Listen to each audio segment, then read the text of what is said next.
স্বর্ণ দিয়া মগন। ভালো লাগলো আপনাদের এই তাফসীর আয়োজন, ভালো লাগলো আপনাদের এই তাফসীর আয়োজন। স্বর্ণ সোনা দৌলতপুরবাসী, স্বর্ণ সোনা দৌলতপুরবাসী, স্বর্ণ দিয়া মগন। ভালো লাগলো আপনাদের এই তাফসীর আয়োজন, ভালো লাগলো আপনাদের এই তাফসীর আয়োজন। রে দৌলতপুরের মুসলমান শুনো, আল্লাহ পাক রব্বুল আমিন ডাক দিয়ে বললেন, পয়গম্বর তামাম দুনিয়ার মানুষদেরকে জানিয়ে দেন আমি আল্লাহ রব্বুল আমিন বলে দিলাম, ও পয়গম্বর আমি আল্লাহ রব্বুল আমিন বলে দিলাম পয়গম্বর, যে মজলিসের মধ্যে, মাঠের মধ্যে, ময়দানের মধ্যে আমার কোরআনের কথা হবে, হাদিসের কথা হবে, ও পয়গম্বর যদি কোনো আমার বান্দা আপনার উম্মত ওই জায়গার মধ্যে বসে পড়ে ওই কোরআনের কথাগুলো দিল দ্বারা সুহবন করে, পয়গম্বর এবং আপনার হাদিসের কথাগুলো সুহবন করে, নবী গো ওই সমস্ত মানুষদেরকে বলে দেন ওই মজলিসের মধ্যে যতক্ষণ পর্যন্ত থাকবে, ওই কোরআনের ময়দানে যতক্ষণ পর্যন্ত থাকবে রে, আমি আল্লাহ পাক রব্বুল আমিন ওই সমস্ত বান্দা বান্দির জীবনের ছোট ছোট গুনাহগুলো মাফ করে দেব। জোরে কন্যা সুবহানাল্লাহ। সুবহানাল্লাহ কি আওয়াজ বের হয় না?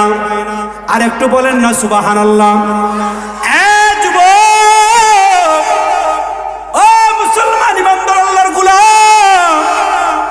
আল্লাহ পাক রব্বুল আমিন দেখেন রে বন্ধু, এই মহব্বত আপনার আমার অন্তরের মধ্যে কেন থাকবে না রে ভাই? এ মুসলমান ইমানদার, মহব্বত আপনি কোরআনের সঙ্গে রাখবেন, রসুলের সঙ্গে মহব্বত রাখবেন। আল্লাহর নবী বলেন, যে ব্যক্তি আমাকে মহব্বত করবে, আমাকে মহব্বত করবে মানে আমার সুন্নতকে মহব্বত করবে, আমার সুন্নতকে ভালোবাসবে, আমার সুন্নতকে আঁকড়িয়ে ধরবে। ও মুসলমান, নবী আলাইহিস সালাতু ওয়াস সালাম বললেন, কাল কিয়ামতের দিন যদি ওই বান্দা কোনো কারণে জাহান্নামে চলে যায়, আমি আল্লাহর নবী বলে দিলাম ওই সমস্ত উম্মতদেরকে সুপারিশ করে জান্নাতের মধ্যে নিয়ে যাব। ও দৌলতপুরের মুসলমান শুনো, এই জন্য মহব্বত লাগবে কিনা? মহব্বত লাগবে কিনা? যদি তুমি নবীর সুপারিশ পেতে চাও তাহলে মহব্বত অবশ্যই অবশ্যই লাগবে। ও যুবক, আজকে আপনার আমার মহব্বত নাই, আমাদের ইমানের মধ্যে পাওয়ার নাই, আমাদের ইমানের মধ্যে দুর্বলতা কেন রে বন্ধু? আজকে দুর্বলতার কারণে নাস্তিক বেঈমানরা সুযোগ পায়, কোরআনের বিরুদ্ধে কথা বলে, নবীর বিরুদ্ধে কথা বলে। ও কারাগঞ্জের মুসলমান শুনো, আল্লাহর নবী ডাক দিয়ে বললেন, ও পয়গম্বর, সুন্দর ভাষা ডাক দিয়ে বলতেছেন, যারা কামেল মুমিন হবে, ইমানদার হবে, তাদের জন্য এই দুনিয়াটা হবে কষ্টময় দুনিয়া, তাদের জন্য হবে এই দুনিয়াটা কষ্টময়। এ মুসলমান, দুনিয়ার মধ্যে অনেক কষ্ট হবে, কিন্তু নবী পাক বলেন ওই বান্দা বান্দির মরতে দেরি হবে, কিন্তু আল্লাহ তাআলা জান্নাত দিতে দেরি করবেন না।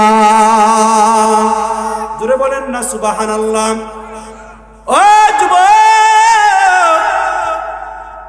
আপনার আমার মতো এক যুবক ছিল, তার বয়স হলো 18 বছর, নাম হলো আব্দুল উজ্জা। জোরে বলেন না নামটা কি? হিন্দুর ঘরে জন্মগ্রহণ করেছে। আজকে আপনার আমার ইমানের হালত কি, তার ইমানের হালত কি ছিল একটু শুনে যান। এ মুসলমান, হিন্দুর ঘরে জন্ম নিয়েছে আব্দুল উজ্জা। ছোট্ট বেলায় তার বাবা এত গরিব মানুষ ছিল, তার মা ছোট্ট সন্তান রেখে তারে মারা যায়। তার বয়স যখন 2 থেকে 3 বছর হয়ে যায়, আব্দুল উজ্জার মা দুনিয়া থেকে বিদায় নিয়ে চলে যায়। এইবার আব্দুল উজ্জার মা দুনিয়া থেকে বিদায় নিয়ে যাওয়ার পর আব্দুল উজ্জা এইবার যখন একাই হয়ে যায়, মা ছাড়া সন্তান কি বড় অসহায় লাগে রে বন্ধু। এইবার আব্দুল উজ্জা একাই যখন হয়ে যায়, গভীর মনোযোগ দেবেন, এদিক সেদিক নড়াচড়া নয়। আব্দুল উজ্জার বাবা এইবার দ্বিতীয় একটা বিবাহ করে। কিছুদিন পর 2-4 বছর পর বাবা অসুস্থ হয়ে যায়। বাবাও দুনিয়া থেকে বিদায় নিয়ে চলে যায়। ও দৌলতপুরের মুসলমান, এইবার বাবা দুনিয়া থেকে বিদায় নিয়ে যাওয়ার পর এইবার আব্দুল উজ্জা সৎমার কাছে লালন পালন শুরু কইরা দেয়। সৎমা ডাক দিয়ে কয়, আল্লাহ, আব্দুল উজ্জার বাবা এমন কোন সম্পদ রেখে যাই না যা দ্বারা আমি তার লালন পালন করব, যা দ্বারা আমি তার ভরণ পোশাক দিব। আমি তো আর তারে পারতেছি না, তার লালন পালন করতে পারি না। কি করা যায়, একটা বুদ্ধি দাও। এইবার কাবার মালিক কোরআনে হিকমতি বুদ্ধি দিলেন। এইবার ওই সৎমা তার ফ্যামিলির কাছে নিয়ে যায়। তার একটা কাকা ছিল, ওই কাকার দরবারে চলে যায়। যাইয়া ডাকতে বলেন, ভাইজান, এই যে নেন, আপনার ভাতিজাকে নেন। আপনার ভাই তো মারা গিয়েছে, এমন কোন সম্পদ রেখে যাই নাই, এমন কোন সম্পদ রেখে যাই নাই যা দ্বারা আমি তারা লালন পালন করব, যা দ্বারা আমি তারা খাওয়াবো, যা দ্বারা তারা আমি পোশাক ক্রয় করে দিব। ও ভাইজান, আপনার ভাতিজাকে আপনি নিয়ে নেন। এইবার ওই কাকাও মনে মনে খুশি হইয়া যায়। ও মুসলমান, কাকাও 30 বছর হয়ে গেছে, বিবির সন্তান হয় না, বিবির কোনো সময় সন্তান হইতেছে না। ডাক্তার শেষ করলো, কবরাজ শেষ করলো, কিন্তু বিবিরও সন্তান হয় না। ও মুসলমান, এইবার কাকা কিন্তু এটা বুঝতেও দেয় না, মনে মনে আবার খুশি হইয়া যায়। এইবার কাকা ডাক দিয়ে বললেন, ও ভাবি শুনে নেন, চিন্তা করা লাগবে না, আমি আমার ভাতিজার দায়িত্ব নিয়ে নিলাম, আপনি চলে যান। মুসলমান রে, গভীর মনোযোগ দিয়ে শুনবেন। আব্দুল উজ্জা এইবার যখন এক এক করে যখন একটা প্রাপ্ত বয়স হয়ে যায়, 18 বছর হয়ে যায়। দেখেন না আপনারা আমার ইমানের হালত কি, আর হিন্দুর ছেলের ইমানের হালত কি। মুসলমান, এইবার আব্দুল উজ্জারা যখন 18 বছর হয়ে যায়, এইবার আব্দুল উজ্জা মনে মনে ভাবে, আমারে দুনিয়ার মধ্যে পাঠাইলো কে, আসমান বানাইলো কে, জমিন বানাইলো কে, এই চিন্তা দিমাগের মধ্যে এসে যায়। আব্দুল উজ্জা মনে মনে চিন্তা করে করে এইবার তার কাকারে ডাক দিয়ে বলতেছেন, কাকা, একটা কথা অনেক দিন ধরে বলতে চাই, কিন্তু আপনারে বলতে পারি না। ও কাকা, যদি আপনি অনুমতি দেন গো, তাহলে আমি আপনার সামনে কথাটা প্রকাশ করতে চাই। এইবার কাকা ডাক দিয়ে কয়, ভাতিজারে, এমন গুরুত্বপূর্ণ কথা বলবা? ও ভাতিজা, কি এমন কথা বলবা, বলো না, জলদি করে বলো। আব্দুল উজ্জা ডাক দিয়ে বললেন, ও কাকা, কথাটা এমন গুরুত্বপূর্ণ, যদি আপনার সামনে আমি বলি, মনে হয় আপনি বেহুশ হইতে পারেন। এইবারে কথা বলার পর কাকা ডাক দিয়ে বলে, সমস্যা নেই, বলো বলো। আব্দুল উজ্জা ডাক দিয়ে বললেন, কাকা রে, আব্দুল্লাহর ছেলে মুহাম্মদকে আপনি চিনেননি? হ্যাঁ, আমি তো আব্দুল্লাহর ছেলে মুহাম্মদকে চিনি। তার ব্যাপারে আপনার মন্তব্য কি? তিনি কি ভালো মানুষ না খারাপ মানুষ? এই কথা বলার পর কাকা ডাক দিয়ে কয়, এই কথাটা না শুনলে কি হয় না? না না, প্রশ্ন যেহেতু আমি করে ফেলেছি, উত্তর আমাকে দিতেই হবে। এইবার আব্দুল উজ্জা বলেন, কাকা, জলদি করে আনসার টাকাটা দিয়া দেন।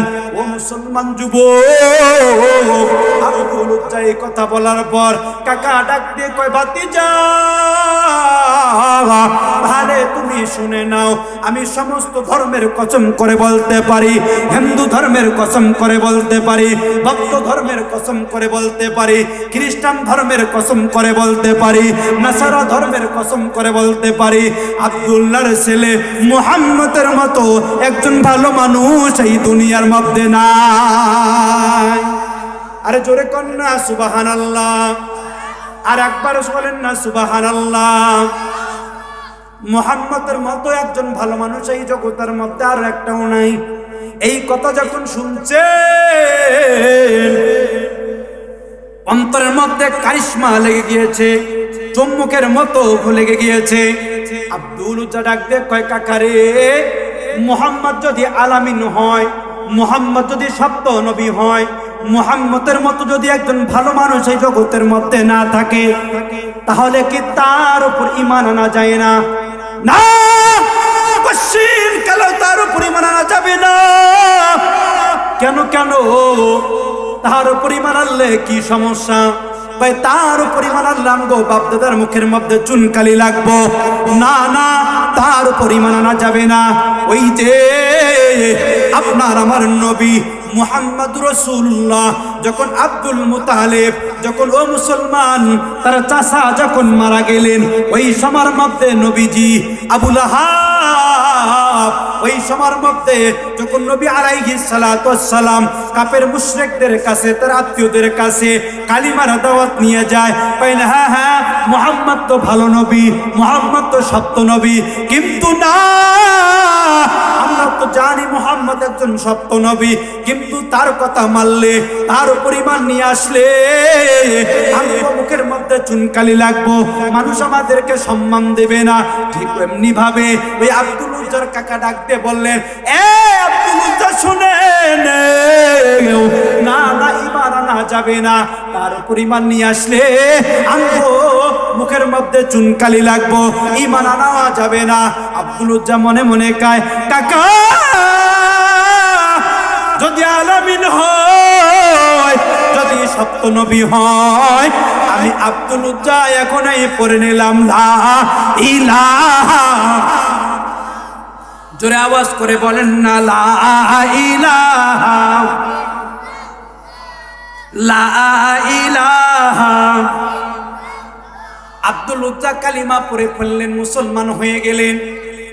ও দৌলতপুরের মুসলমান, আব্দুল উজ্জা কালিমা পড়ে মুসলমান হয়ে গেলেন। আব্দুল উজ্জা এইবার কালিমা পড়ে মুসলমান হয়ে যাওয়ার পর এইবার কাকা ডাকতে বলেন, ভাতিজা তুমি কি সত্যি সত্যি মুসলমান হয়ে গিয়েছো? ও ভাতিজা সত্যি সত্যি তুমি কি মুসলমান হইছো? এবার কাকা এই কথা বলার পর আব্দুল উজ্জা ডাক দিয়ে বলেন, কাকারে আমি সত্যি সত্যি মুসলমান হয়ে গিয়েছি। ও মুগলতপুরের মুসলমান, এইবার কাকা ডাক দিয়ে বললেন, ভাতিজা যদি তুমি ঈমান নিয়ে আসো, তাহলে আমার যতগুলো সম্পদ আমি তোমাকে দিয়েছি, সব সম্পদ তুমি আমাকে ফেরত দিয়া দাও। আব্দুল উজ্জা এক এক করে সব সম্পদ ফেরত দিয়া দিলেন। এইবার আব্দুল উজ্জা ডাকতে বললেন, কাকা আর কি আমার কাছে আর কোনো সম্পদ পাবেননি? এইবার কাকা ডাকতে কয়, হ এখনো তোমার কাছে সম্পদ পাবো, আরে কি আমার কাছে পাবেননি? এইবার আব্দুল উজ্জা ডাকতে কয়, কাকা কি পাবেন? এইবার কাকা ডাকতে কয়, আরে ভাতিজা তোমার পরনে যে লুঙ্গি চাদর রয়েছে, এটাও তো আমার টাকা দিয়ে কিনা, এটাও তো আমার সম্পদের টাকা দিয়ে কিনা, এটাও তুমি আমারে ফেরত দিয়া দাও। এইবার যখন এই কথা বলছে আব্দুল উজ্জার মাথা ঘুরে গিয়েছে। আব্দুল উজ্জা ডাক দিয়ে বললেন, কাকা এতটুকু আমাকে হেসান করা যায় না, এটা কি না নিলে হয় না। এইবার কাকা ডাক দিয়ে কয়, ওরে আব্দুল উজ্জা লুঙ্গি চাদর রেখে দাও, কালিমাটা ফেরত দিয়া দাও। এবার আব্দুল উজ্জা এই কথা শোনা মাত্রই আসমানের দিকে তাকাইয়া ডাক দেয়া কয়, ও কাবার মালিক, কইলা দিলাম লঙ্গি, ইমানকে বানাইলাম নিজের জীবনের সঙ্গী। জোরে জোরে বলুন না সুবহানাল্লাহ। দৌলতপুরের মুসলমান, লম্বা করব না, সংক্ষিপ্ত করে দেব রে বাবা। এইবার ইমানকে বানাইলেন নিজের জীবনের সঙ্গী, সব কিছু কইলা দিয়ে উলঙ্গ হয়ে গেলেন। ও যুবক, 18 বছরের যুবক যখন উলঙ্গ হয়ে গিয়েছে, লজ্জা পাইতেছে, দুনিয়ার লজ্জার কোনো টাইম নাই, ইজ্জতের মালিক আমার আল্লাহ। এইবার আব্দুল উজ্জা আর মক্কার জমিনে থাকবে না, ওই পয়গম্বরের দরবারে চলে যাবে মদিনা। এইবার আব্দুল উজ্জা লজ্জায় স্থানটা হাত দিয়ে ঢেকে সৎমার বাড়ির দিকে রওনা দেয়। এইবার সৎমার বাড়ির সামনে যাইয়া দরজার মধ্যে আওয়াজ করে, মা, ও গো মা। সৎমা যখন সন্তানের কণ্ঠ শুনছে, এইবার মা দরজা খুলে দেয়। খুলে দেওয়ার পর দেখে রে যুবক মানুষ উলঙ্গ হয়ে দাঁড়িয়ে আছে। মা এবার দরজা লাগিয়ে দেয়। মা ডাকতে বললেন, আব্দুল উজ্জা রে, তোমার এই হালত কেন? এইবার আব্দুল উজ্জা ডাকতে কয়, মা গো, মুহাম্মদ নবীর উপর ঈমান আনার কারণে, ইসলাম ধর্ম গ্রহণ করার কারণে আজকে আমার এই হালত। আমি আর মক্কার জমিনে থাকবো না, আমি মদিনার দিকে রওনা দিব। সৎমা ডাক দিয়ে কয়, এখানে কি চাও? কয়, আপনার কাছে আমি থাকতে আসি নাই, আপনার কাছে আমি কিছু চাইতে আসি নাই। ও মা, আপনার কাছে শুধুমাত্র একটা জিনিস চাই। কি চাও? কয়, আপনার কাছে শুধু একটা বস্তু চাই। আপনি আমার একটা কম্বল দিবেননি, একটা চাদর দিবেননি, আমি ওইটা পইরা চইলা যাব মাদিনা। মাদিনা যাইতে পারলাম না, মাদিনা দেখতে পারলাম না, মাদিনা যাইতে পারলাম না, মাদিনা দেখতে পারলাম না। জোরে কন্যা মারহাবা। মাদিনা যাইতে মন চাইনি, কাদের কাদের মন চাই দুইটা হাত তুলে কাবার মালিককে দেখাইয়া দাও। আল্লাহ সকলকে আপনি কবুল মঞ্জুর করে নেন। ও দৌলতপুরের মুসলমান শুনো, এইবার আব্দুল উজ্জা ডাক দিয়ে বলেন, মা গো, একটা চাদর কি দেওয়া যাবে নি? সৎমা ডাক দিয়ে কয়, ও আব্দুল উজ্জা, তোমার বাবা এমন কোন সম্পদ রেখে যায় নাই যা আমি তোমাকে দিয়ে দিব। আমি তো পরের বাড়িতে ইনকাম করে খাই। আব্দুল উজ্জা রে, আমার কাছে একটা কম্বল আছে, ওই কম্বলটা সিরা 2 ভাগ করলেন। 1 ভাগ নিজের জন্য রাখলে, আর 1 ভাগ আব্দুল উজ্জাকে দিলেন। পরনের মধ্যে হয় না, টান টান করে পইরা চইলা গেলেন মাদিনা। জোরে জোরে বলেন না সুবহানাল্লাহ। এইবার মাদিনার মধ্যে গেলেন।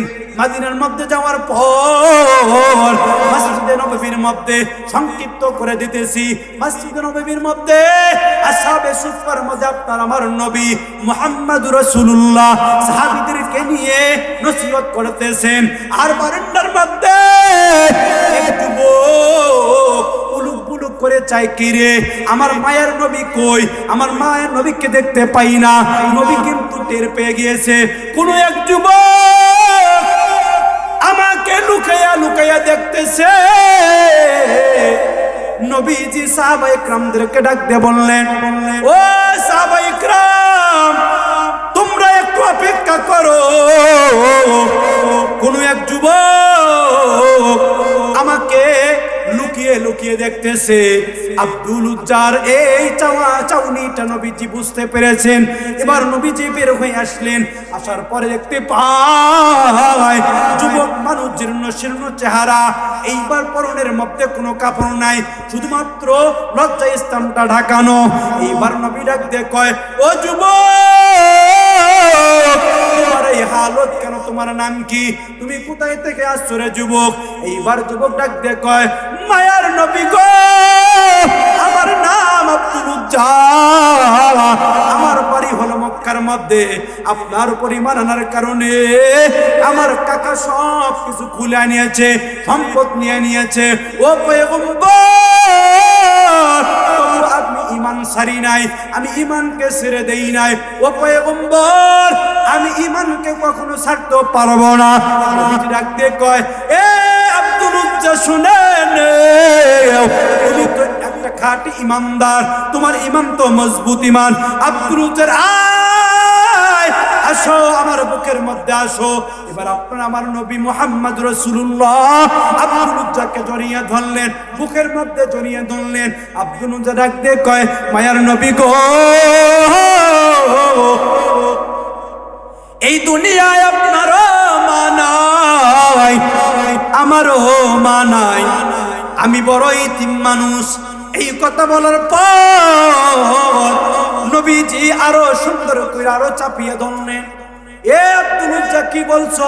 তোমারও মানাই, তোমারও দুনিয়ার মধ্যে বাবা নাই, আমিও তো বড় ইতিম। আব্দুল উজ্জা ডাক দেখো, নবী গো, আমি 3 দিন ধরে ক্ষুধার্ত, আমার পেটের মধ্যে কোনো খাবার যায় না, আপনার কাছে কি কোনো খাবার হবেনি? খুরমা খেজুর হবেনি? রহমাতুল আলামিন ডাক দিয়ে কয়, ও সাহাবা ইকরাম, তোমাদের কাছে খুরমা খেজুর আসেনি? তোমাদের কাছে খুরমা খেজুর থাকলে নিয়ে আসো। কার কাছে বাড়তি লুঙ্গি চাদর রয়েছে? তোমরা লুঙ্গি চাদর নিয়ে আসো। এবার লুঙ্গি চাদররা লুঙ্গি চাদর আনলো, ভাই আব্দুল্লাহর হাতে দিয়া দাও। আব্দুল উজ্জা পরিধান করলেন। ও মুসলমান, এবার খুরমা খেজুর আলা যখন খুরমা খেজুর নিয়ে আসলেন, আব্দুল উজ্জার হাতের মধ্যে দিলেন না। নবী ডাক দিয়ে কয়, সাহাবা, আমার হাতের মধ্যে তোমরা দিয়া দাও। ওইবার খুরমা খেজুর আলা ডাক দিয়ে কয়, ও পয়গম্বর, লুঙ্গিওয়ালা লুঙ্গি দিল আব্দুল্লাহর হাতে, চাদরওয়ালা চাদর দিল আব্দুল্লাহর হাতে, আমি খুরমা খেজুরালা কেন আব্দুল উজ্জার হাতে দিতে পারবো না? নবীজি ডাক দিয়ে কয়, তোমরা শুনে নাও, আব্দুল উজ্জা আমার আল্লাহর মেহমান, আর আমি মেজবান হয়ে আমার আল্লাহর মেহমানকে মেহমানদারি করাইতে চাই। ও দৌলতপুরের মুসলমান, তাহলে আব্দুল উজ্জার ঈমানটা কত পাক্কা ঈমান ছিল। আর আজকে আপনার আমার ঈমানের অবস্থা কি রে মুসলমান? হে মুসলমান, কাজে ঈমানকে মজবুত বানাইতে হবে রে বাবা। আল্লাহ পাক রব্বুল আমিন সব দিক থেকে পরীক্ষা করবেন। কখনো ভয় দিয়ে পরীক্ষা করবেন, কখনো ক্ষুধা দিয়ে পরীক্ষা করবেন, কখনো ব্যবসা দিয়ে পরীক্ষা করবেন, বিভিন্ন সিস্টেমে আল্লাহ তারা পরীক্ষা করবেন। এই জন্য এই পরীক্ষার আমাদেরকে পাশ করতে হবে। যে ব্যক্তি সবর করতে পারবে, রব্বে কারীম বললেন, ওই ব্যক্তির মৃত্যু হতে দেরি হবে, কিন্তু আমি আল্লাহ তাআলা জান্নাত দিতে দেরি করব না। জোরে বলেন না সুবহানাল্লাহ। আল্লাহ পাক রব্বুল আলামিন এই জন্য বলেন, ইয়া আইয়ুহান নাস, হে মানুষ। কোন মানুষদেরকে বললেন? যারা নামাজ পড়ে না, রোজা রাখে না, যাকাত দেয় না, ঈমানের মহব্বত নাই, কোরআনের মহব্বত নাই, ওই সমস্ত নাস মানে মানুষদেরকে সাবধান করে দিতেছেন, তাদেরকে তাগিদ দিয়ে বলতেছেন, হে মানুষ, আসতে হবে, এই কবরে আসতে হবে। তখন তুমি কোথায় পালাইবা? পালাবার কোনো জায়গা থাকে? বড় ছেলে কোনো বেয়াদবি করলে তখন বাবা তারে সুন্দর কইরা সাবলীল ভাষায় তারে বলে, বাবা ভুল করছো, সামনে এটা করা যাবে না। কিন্তু ছোট সন্তান যদি কোনো ভুল করে থাকে, তারে এমন ভাবে তাগিদ দিয়ে ধাক্কা দিয়ে বলন্দ কণ্ঠে তারে আওয়াজ দেওয়া হয়, এই বেয়াদব, তুমি এটা করছো কেন? এটা করা ঠিক করো নাই। এই জন্য ইয়া আইয়ুহান নাস বলে মানুষদেরকে আল্লাহ পাক সাবধান করে দিতেছে। আর আল্লাহ পাক বলেন, ইয়া আইয়ুহাল্লাযীনা আমানু, হে ঈমানদারগণ, তুমি তো গুনার পথ থেকে তুমি অন্ধকারের পথ থেকে, তুমি সুদের পথ থেকে, ঘুষের পথ থেকে আলোর পথে আসছো, তুমি সাবধান হয়ে যাও যেন তোমার দ্বারা আর কখনো গুনার কাজ না হয়। তো মুহতারাম হাজিরিন, এই জন্য ইমানকে মজবুত বানাইয়ে আমাদেরকে আল্লাহ পাক রব্বুল আলামিন দুনিয়ার মধ্যে যে কদিন রাখছেন, আল্লাহ পাক ইমান আমলকে মজবুত রাখার তৌফিক দান করুক। যা আলোচনা করলাম আল্লাহ পাক রব্বুল আলামিন আমাকে সর্বপ্রথম আমল করার তৌফিক দান করুক। এরপর আপনাদেরকে নাসরুম মিনাল্লাহি ফাতুন করিব। আসসালামু আলাইকুম ওয়া রাহমাতুল্লাহি ওয়া বারাকাতুহু। এই পর্যায়ে আপনাদের সামনে আজকার মাহফিলে প্রধান বক্তা ভাই মনিরুল ইসলাম মাদানী সাহেব, আমরাও জানি তাহাই। আরো আছেন আমার প্রিয়, আরো আছেন আমার প্রিয় হাবিবুল্লাহ মিসবাহ সাহেব, আমার বড় ভাই। আরো আছেন দৌলতপুরবাসী মুসলমান সবাই, আমরা সবাই নবীর সাথে জান্নাত যেতে চাই। কারা কারা জান্নাত যাইবা, কারা কারা জান্নাত যাইবা, হাতে লারা দেন সবাই, হাতে লারা দেন সবাই। দিন ইসলামের পথে চলবো, আল্লাহু আকবার আস্তে কইরা বলেন না সবাই, জোরে আল্লাহু আকবার। চলবে চলবে, কতক্ষণ চলবে? আছেন আছেন তো মুহতারাম হাজিরিন, আজকে দেখেন কোরআনের ময়দানের মাহফিল চলতেছে, বাইরে অনেক এখান থেকে ডাবল লোক কিন্তু বাইরে ঘোরাফেরা করতেছে। কথা ঠিক না বেঠিক? আসলে এটা মহব্বতের জিনিস। লায়লা আর মজনুর ঘটনা শুনছেন আপনারা? শোনেন নাই? লায়লা আর মজনু, আরে কি আশেক মাসুক, প্রেমে প্রথম মধুর তাদের প্রেম ছিল। লায়লা মজনুকে দেখার জন্য এত পরিমাণ ভালোবাসা ছিল, মজনুর প্রেমে পাগল হয়ে মজনুকে এক নজর দেখার জন্য পুরা এলাকার মধ্যে এলান করে দিল, দাওয়াত দিল যে এলাকাবাসী, আগামীকাল আমার বাড়ির মধ্যে হালুয়া পাকা হবে, তোমাদের সকলের দাওয়াত, তোমাদের সকলকে আমি দাওয়াত দিলাম, তোমাদেরকে আমি মেহমানদারি করাবো। আচ্ছা বলেন, ফ্রি টাকায় দাওয়াত পেলে কে না যায়? ঠিক না বেঠিক? সবাই যায়, ঠিক সবাই যায়, হ্যাঁ সবাই যায়। তো ফ্রি টাকার দাওয়াত পাইছে, এবার এলাকাবাসী ছোট বড় সবাই বুঝে না বুঝে খাড়ায় প্রস্রাব করে, দাঁড়িয়ে প্রস্রাব করে, বসে প্রস্রাব করে, সবাই গিয়েছে, সিরিয়াল ধরছে। আর লায়লা একেবারে মানে হালুয়া এমন পরিমাণ পাকাইছেন সবারই হবে। তো লায়লা এক এক সিরিয়াল করে হালুয়া দিতেছেন, একজন একজন করে যায়, সবার পিছনে মজনু দাঁড়িয়ে আছে, সবার পিছনে মজনু দাঁড়িয়ে আছে।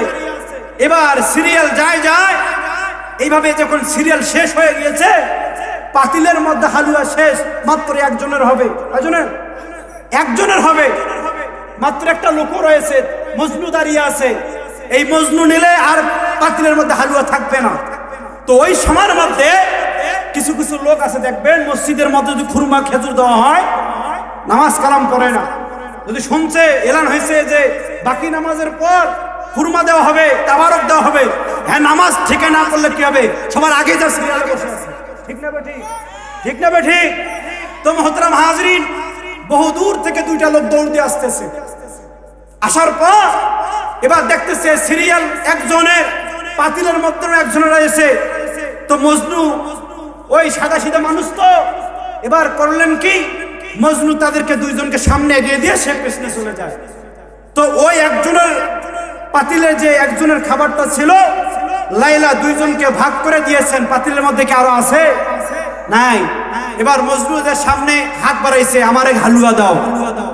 এবার লাইলি কয়, আরে বোকা, আগে আসলে পাওয়া যায়, পিছনে পিছনে আসলে পাওয়া যায় না। এরা ধাক্কা দিয়ে সরিয়ে দিয়েছে, এই চলে যাও এখান থেকে, পাগল কোত্থেকার, তুমি মানুষকে সামনে এগিয়ে দিয়ে পিছনে আসছে, এখন হালুয়া শেষ হয়ে গিয়েছে। তো এমন পর্যায়ে সমস্ত লোকগুলো বলা বলি করতেছে, আরে তুমি তো পাগল, আগে আসলে পাওয়া যায়, তুমি আমাদেরকে সামনে এগিয়ে দিয়ে তুমি পিছনে গেছো, পাতিলের মতো তো হালুয়া শেষ হয়ে গিয়েছে, তুমি তো পাও নাই। তখন মজনু কয়, আরে তোমরা তো হালুয়া খাওয়ার জন্য গেছো, আমি তো হালুয়া খাওয়ার জন্য যাই নাই, আমি তো এই মহব্বতে গিয়েছি।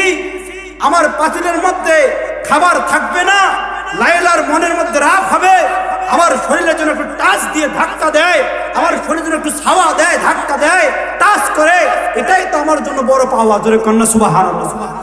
এই যে আশেক আর মাসুকের ভালোবাসা। তো কোরআনের মাহফিল, ওই দেখবেন বহুদিন পর এক বন্ধুর সঙ্গে দেখা হয়েছে, মহব্বত কম, রাস্তা দিয়ে যাইতেছে, চলার পথে, ঠিক আছে বন্ধু, ঠিক আছে, পরে দেখা হবে, এভাবে অনেক লোক ইশারায় তাড়িয়ে দেয় না? আবার এমন বন্ধু রয়েছে যাদের সঙ্গে ছোট্টবেলা থেকে নিয়ে মৃত্যুর আগ পর্যন্ত মহব্বত, এমন মহব্বত নিজের স্ত্রীও ত্যাগ করতে পারে বন্ধুর জন্য।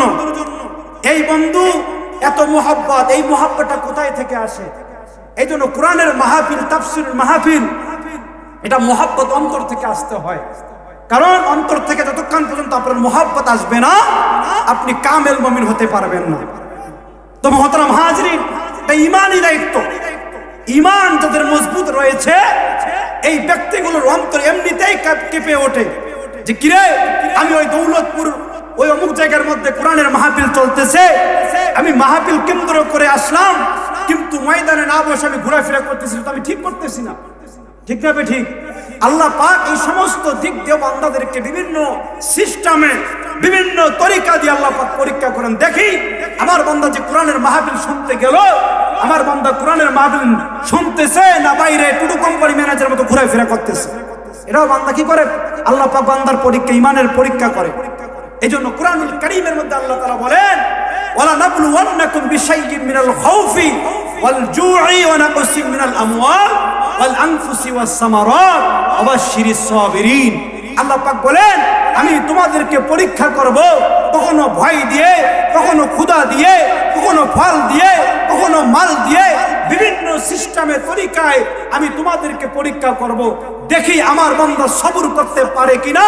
যে বান্দা সবর করতে পারবে, সে বান্দার জন্য আমি জান্নাত উন্মুক্ত করে দেব। জোরে কন্না সুবহানাল্লাহ।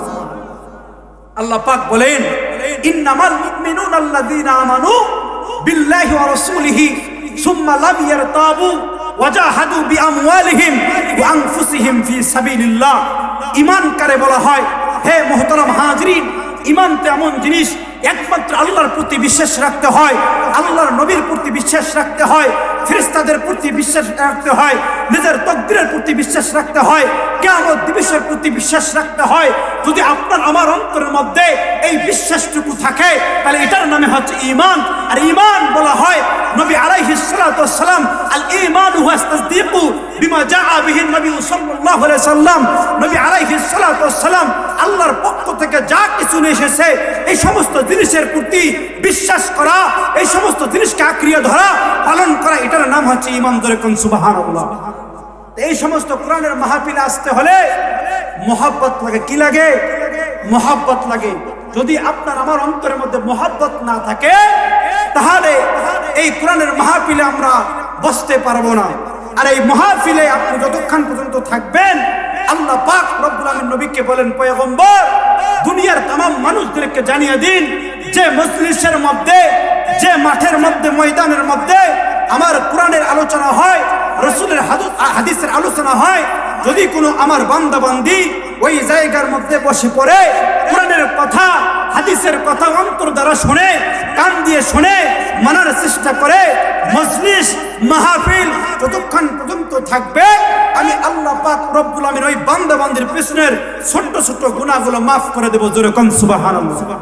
তা লাভ না লস? জোরে আওয়াজ করে কোন লাভ না লস? তা মহব্বত লাগবে কিনা? মহব্বত লাগবে। মুহতারাম হাজরিন, তো এই মহব্বত এমন একটা জিনিস, যার অন্তরের মধ্যে মহব্বত থাকবে না, কোরআনের মহব্বত থাকবে না, আল্লাহর মহব্বত থাকবে না, রাসূলের প্রেম থাকবে না, সে কখনো কামেল মুমিন হতে পারবে না। আল্লাহ পাক রব্বুল আমিন বলেন, ওয়ালানাবলুওয়ান্নাকুম বিশাইইন মিনাল খাউফি ওয়াল জু'i ওয়া নাকসিম মিনাল আমওয়াল ওয়াল আনফুসি ওয়াস সামারাত ওয়া বাশশিরিস সাবিরিন। আরো জোরে কন্না আল্লাহু আকবার।